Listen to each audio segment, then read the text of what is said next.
सर्वविस्वन्यस्तपादपद्मायते वामहस्तालोलवेदशास्त्रायते ज्ञानसूर्यायते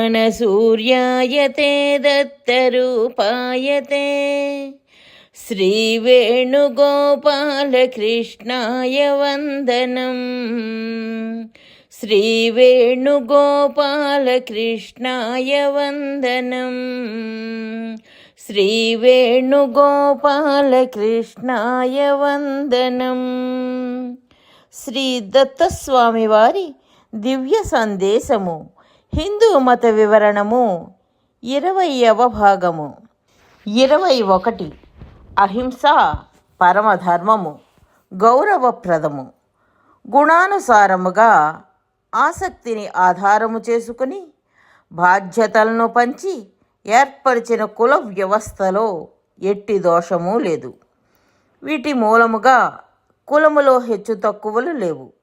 4 కులములను సృష్టించిన బ్రహ్మ యొక్క ముఖము, బాహువులు, తొడలు, పాదములు సమాన అంగములే. దేనిని కొట్టినను మిగిలిన వాటికి కూడా బాధ కలుగును. ఇంతవరకును 4 కులములకు సమాన స్థానము మరియు సమాన గౌరవము ఉన్నది. కానీ పరమధర్మమైన అహింసకు విరోధముగా ప్రాణిహింసను చేసి మాంసాహారమును భుజించుట మహాపాపము, మిక్కిలి అధర్మము. కేవలము ఈ విషయమును బోధించుటకు బుద్ధ మహావీరులను 2 అవతారములు వచ్చినవి. ఈ ధర్మాధర్మములను ఆధారముగా చేసుకొని గౌరవములో హెచ్చుతగ్గులు వచ్చినవి. నిజముగా మాంసాహారులకు క్షత్రియుల కన్నా వైశ్యులు గౌరవనీయులు.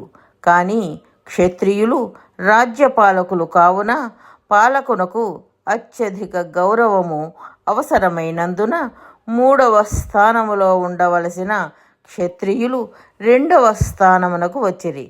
క్షత్రియులు యుద్ధములో బలము అవసరము కావున తమ మాంసాహారమును సమర్థించుకొనరాదు.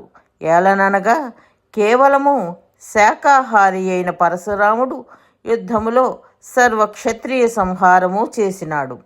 శూద్రులు సంఘ సేవలో ప్రభుత్వము యొక్క ముఖ్య యంత్రాంగములు.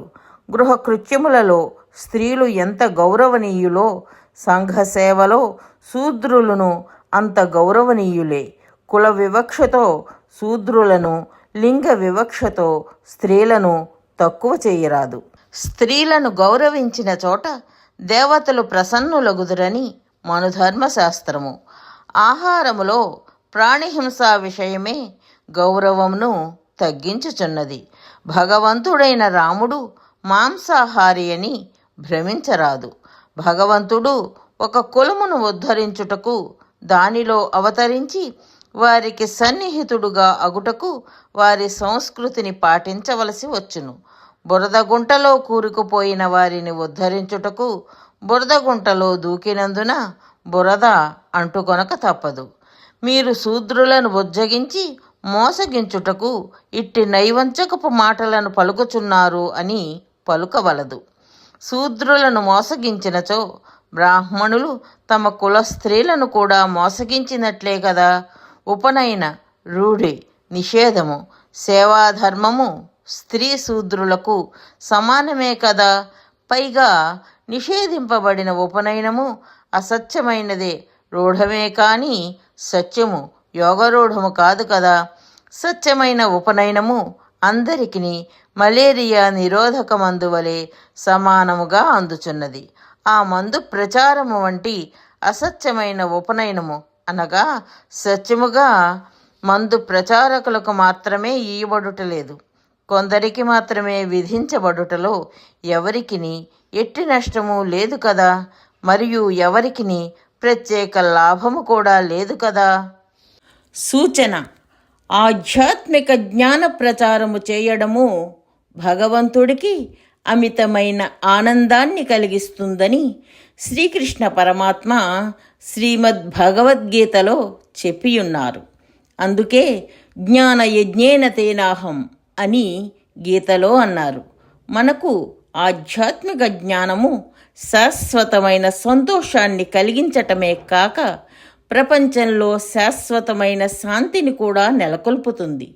కాబట్టి శ్రీదత్త భగవానుని అపూర్వమైన ఈ ఆధ్యాత్మిక జ్ఞాన ప్రచారంలో భాగస్వాములై ఆ భగవంతుని పరిపూర్ణమైన అనుగ్రహాన్ని పొందగలరు. జై దత్తస్వామి.